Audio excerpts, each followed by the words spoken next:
Jumpa lagi di TV. Ya, laptop yang di samping saya ini adalah sebuah laptop yang tipis dan ringan, kelas menengah dengan performa yang kencang parah. Sudah pakai prosesor Intel Core Ultra 7 yang punya NPU untuk kegiatan AI offline. Bobotnya hanya 1,3 kg, layarnya OLED 100% DCI P3, baterainya diklaim bisa nyampe 16 jam. Dan tentunya dia udah punya sertifikasi Intel Evo. Ini adalah Asus VivoBook S14 OLED tahun 2024.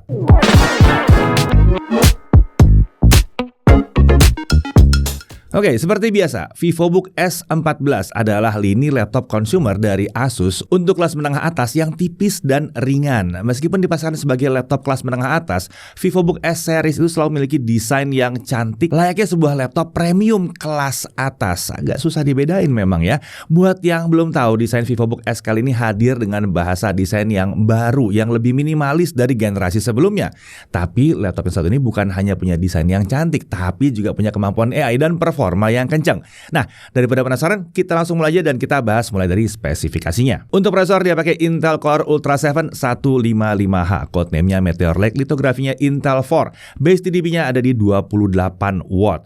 Total dia punya 16 core, 22 thread yang terdiri dari 6 performance core, 8 efficient core, dan 2 low power efficient core. Maksimum boost clock-nya ada di 4,8 GHz. Dan untuk Intel Smart Cache-nya dia punya 24 MB, cukup besar. Udah dilengkapi dengan NPU Intel AI Boost yang dapat digunakan untuk berbagai kegiatan AI secara offline.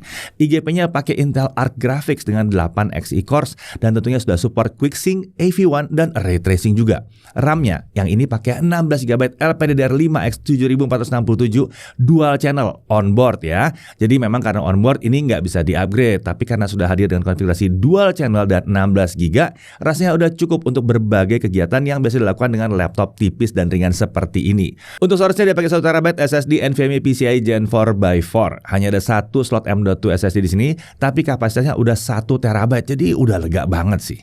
Konektivitas wireless-nya pakai Intel Wi-Fi AX211, jadi udah Wi-Fi 6E dan Bluetooth-nya versi 5.3. Untuk kapasitas baterainya lumayan besar di 75 Wh. Untuk OS tentu dia pakai Windows 11 Home di sini.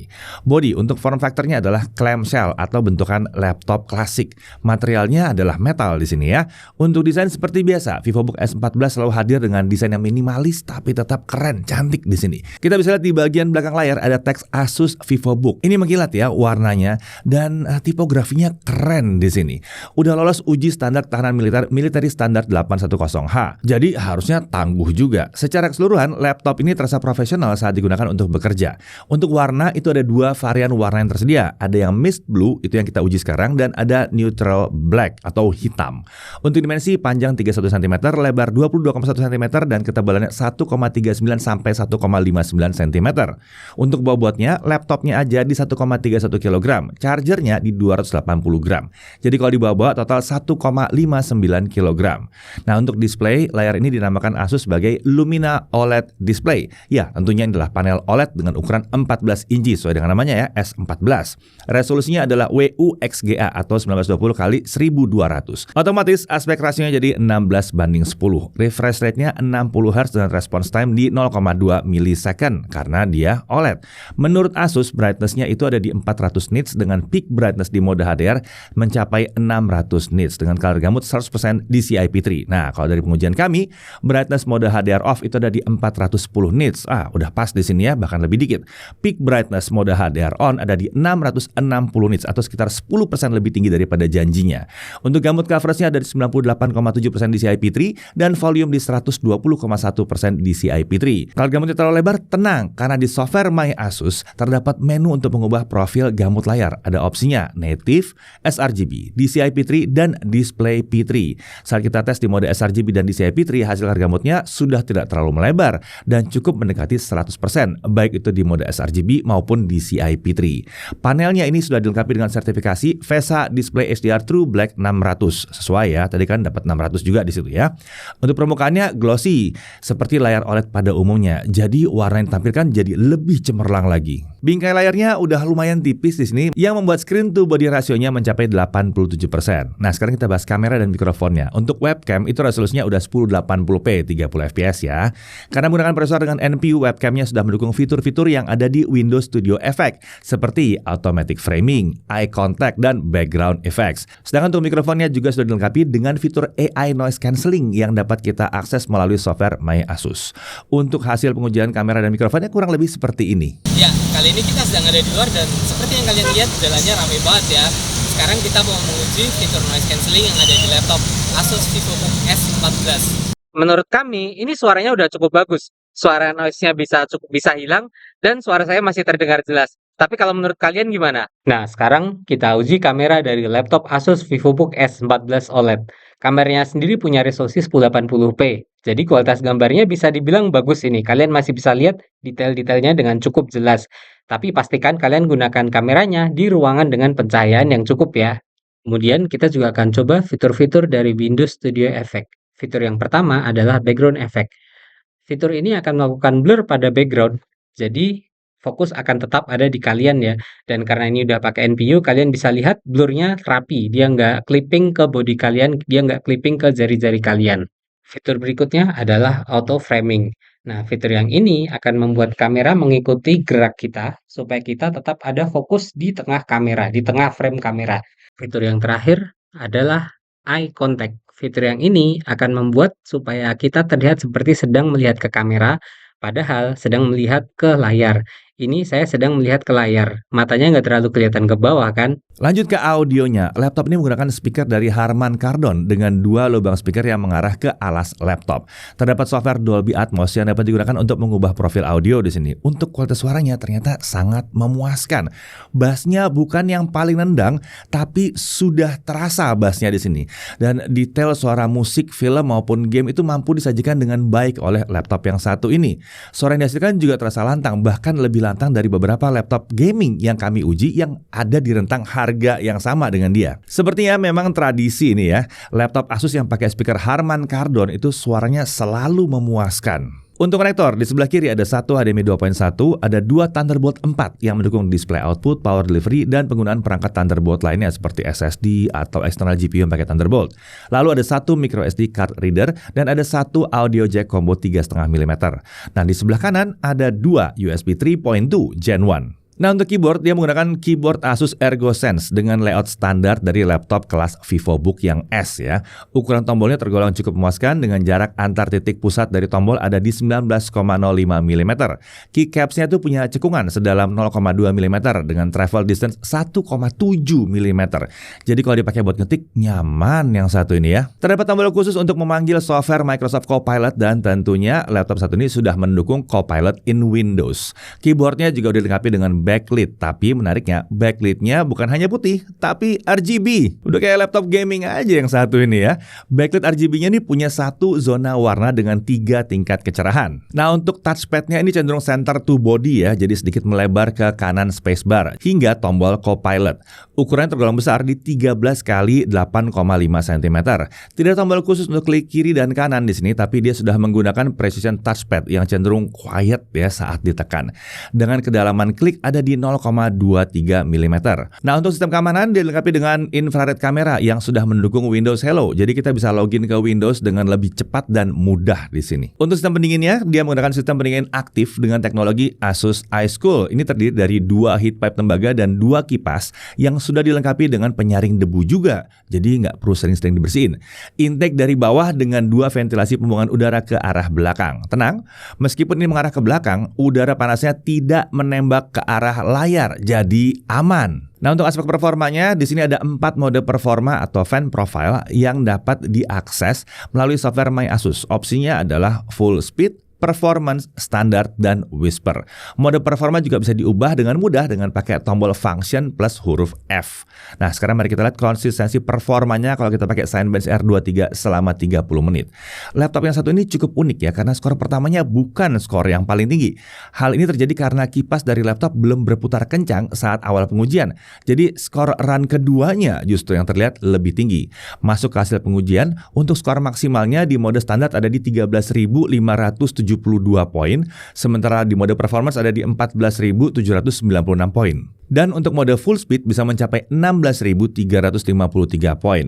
Lalu untuk skor yang bisa dipertahankan di mode standar ada di kisaran 12.800 sampai 12.900 poin. Di mode performance di kisaran 14.500 sampai 14.700-an poin. Dan di mode full speed bisa mencapai 15.700 hingga 15.900-an poin. Untuk suhu kerjanya pada saat melakukan Cinebench R23 setengah jam, di mode full speed suhu CPU-nya bertahan di kisaran 97 sampai 99 derajat Celcius. Tapi ini wajar ya, karena Cinebench R23 itu membebani CPU 100% terus-menerus.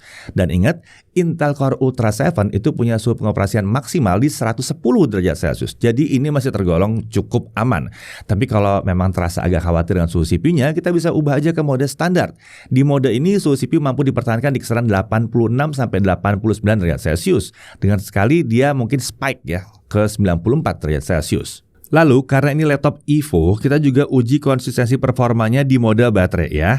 Untuk skor maksimal dia mampu mencapai 13.499 poin. Sementara skor yang bisa dipertahankan ada di kisaran 12.900 sampai 13.100 poin. Oke, sekarang kita lihat pakai aplikasi beneran ya, pakai Adobe Premiere Pro CC 2024. Ya, kita menggunakan video yang 2 menit detik yang bisa kita pakai. Dan karena laptop ini punya konektor Thunderbolt, kita juga nguji pakai eksternal GPU. Nah, untuk 4K video export software Onis saya dalam waktu 9 menit 1 detik. Kalau kita pakai OpenCL alias kita pakai integrated graphics-nya, selesai dalam waktu 4 menit 41 detik. Sementara kalau kita pakai external graphics yang ada di external GPU, pakai CUDA, selesai dalam waktu 2 menit 26 detik. Oh, ini kenceng sih. Lalu kalau untuk Full HD video export, software Onis selesai dalam waktu 1 menit 25 detik. Kalau pakai OpenCL alias integrated graphics selesai dalam waktu 1 menit 16 detik. Dan kalau pakai CUDA alias pakai external GPU selesai dalam waktu 43 detik. Nah, ini kencang. Nah, untuk suhu kerja saat melakukan 4K video export dengan OpenCL, jadi bukan pakai external GPU ya, di awal proses ekspor terlihat suhu CPU sempat naik mencapai 97 derajat Celcius, tapi kemudian CPU turun suhunya dan mampu dipertahankan di kisaran 70 sampai 80 derajat Celcius. Lanjut ke aplikasi video editing yang kelas profesional tapi versi gratisnya, DaVinci Resolve 18.6. Dengan video yang sama 2 menit 7 detik, kita lihat untuk 4K video export 4K 60 ya di sini ya, selesai dalam waktu 8 menit 50 detik. Sementara kalau pakai external GPU saya dalam waktu 4 menit 31 detik.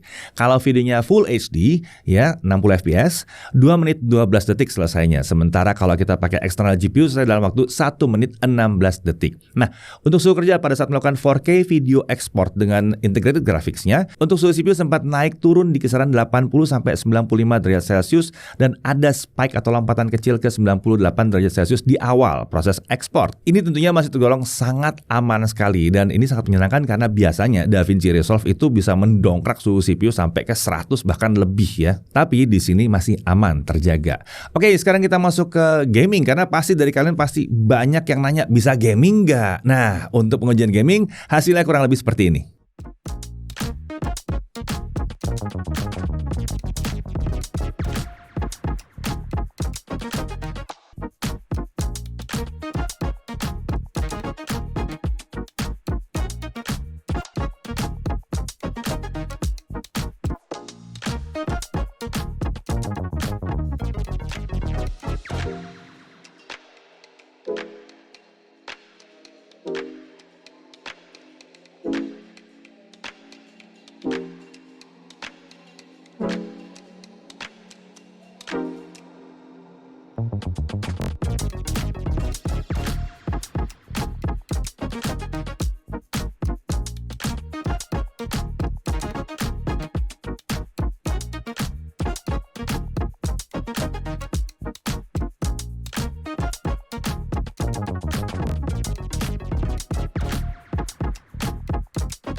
Oke, di game terakhir ini, Assassin's Creed Mirage kita jalankan selama 30 menit. Kita lihat suhu kerjanya. Suhu CPU ada di kisaran 72 sampai 77 derajat Celcius. Dengan sesekali ada lompatan hingga 83 derajat Celcius. Cenderung aman ini.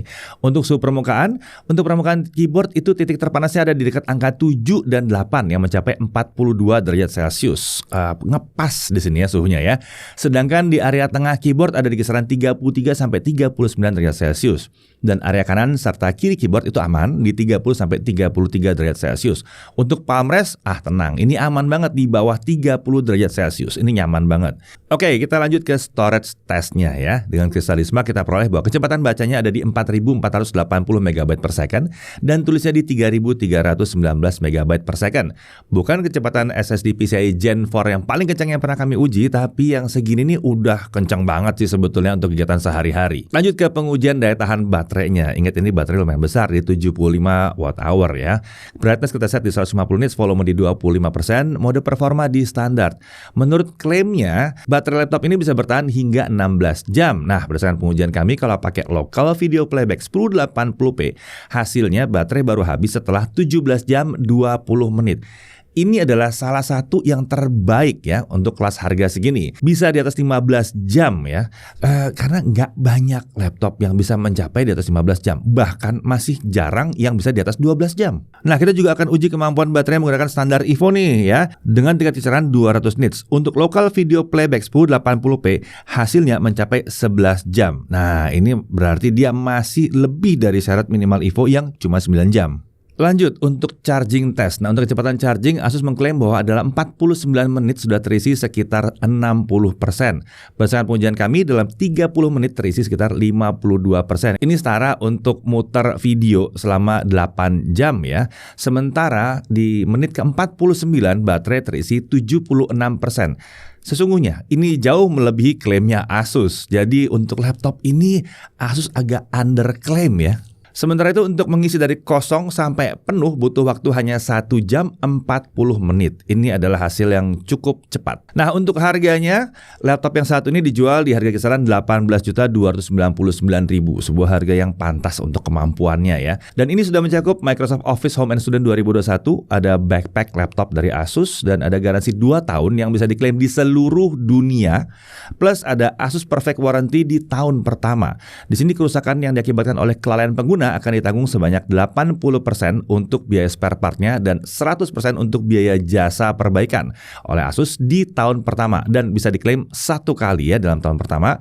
Klaim ini untuk yang terakhir ini hanya bisa dilakukan di dalam negeri atau di Indonesia. Oke, kita masuk ke hal yang perlu diperhatikan. Yang pertama, RAM-nya ini nggak bisa di-upgrade, tapi 16 GB udah cukup pas sebetulnya untuk pekerjaan dengan laptop yang tipis dan ringan seperti ini ya. Bahkan video editing pun udah oke di sini. Suhu prosesor di sini terlihat agak tinggi di skenario pengujian yang sangat membebani CPU seperti Zenmuse R23 yang mencapai 99 derajat Celcius.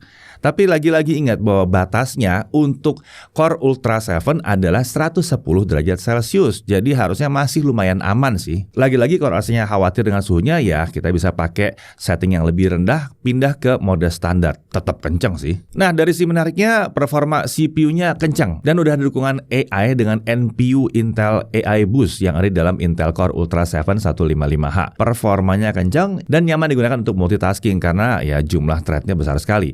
Lalu IGP Intel Arc Graphics-nya juga ternyata lumayan kencang, bahkan bisa main beberapa game AAA di resolusi Full HD. Lalu dia udah punya sertifikasi Intel Evo Platform dan udah support Windows in Copilot juga. Desainnya simple, elegan, profesional, bahkan lebih profesional dari yang sebelum-sebelumnya nih. Layarnya juga mewah, nyaman banget mau dipakai untuk content creation maupun buat nonton. Kemudian yang unik dia punya backlit RGB dengan satu zona warna. Buat yang suka warna-warni bisa atur sendiri warnanya sesuai dengan keinginan kalian. Buat yang nggak suka warna-warni gampang, tinggal pilih warna putih aja. Lalu daya tahan baterainya ini sangat bagus dengan durasi charging yang tergolong kencang juga. Kemudian storage SSD-nya ini kapasitas juga sangat lega, performa juga udah lumayan oke. Konektor juga lengkap, bahkan punya Thunderbolt 4 dan slot micro SD card juga di sini. Lalu kameranya udah 1080p dan dilengkapi dengan pengamanan biometrik. Dan oh ya, dia juga ada support Windows Studio Effect. ya. Nah, untuk Wi-Fi-nya juga ada Wi-Fi 6E, Bluetooth versi 5.3, jadi future proof. Jadi pertanyaannya, Asus VivoBook S14 OLED ini cocoknya buat siapa? Yang pertama jelas untuk pekerja bisnis ya yang punya mobilitas tinggi dan lagi nyari laptop tipis, ringan dan powerful. Ini cocok ya. Lalu buat pekerja lapangan yang nyari laptop dengan daya tahan baterai seharian, ya ini baterainya awet banget. Bahkan chargingnya juga kencang di sini. Buat kalian yang nyari laptop tipis buat ngedit foto atau mungkin ngedit video 1080p sampai 60 fps, yang ini jelas bisa mumpuni lah satu nih. Atau buat kalian yang sering ke luar negeri, mungkin sering ada bisnis luar negeri, mungkin takut kalau ngurus garansi di luar, ya siapa tahu ya bisnisnya sebulan di luar negeri, tiga minggu di luar negeri gitu ya. Di sini tenang, Asus punya garansi yang bisa diklaim di seluruh dunia tentunya selama ada perwakilan Asus di negara tersebut. Kami bisa bilang bahwa kami cukup puas dengan laptop yang satu ini ya. Performanya kenceng, kemampuan AI-nya ada di situ, baterainya awet, desainnya cantik, fitur Evo ada di sini dan garansi yang bisa diklaim di seluruh dunia membuatnya jadi salah satu laptop yang sangat layak untuk masuk dalam pertimbangan kalian. Saya Deddy Irfan, Jakarta TV.